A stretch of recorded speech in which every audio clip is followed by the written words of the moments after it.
நந்தி பகவானின் அனுமதியோடு சிவபெருமானை வணங்கி திருமூலரின் திருமந்திரத்தை காண உள்ளோம். பாடல் 2922. வாழையும் கூரையும் வந்திடக் கொண்டென வாழை கூரை வலியது வழித்தொடர் வாழையும் கூரையும் வன் துன்பம் செய்திட்டு வாழை இடக் கொண்டே வாழ்கின்றாரே.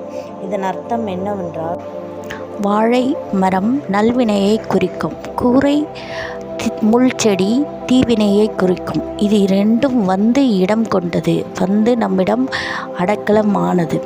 வாழையும் கூரையும் வலியது தொடர், அதாவது இது ரெண்டுமே வலியை தரக்கூடியது. நன்மை செய்தாலும் சரி, தூய்மை செய்தாலும் சரி, நாம் பிறவி எடுக்க வேண்டும்.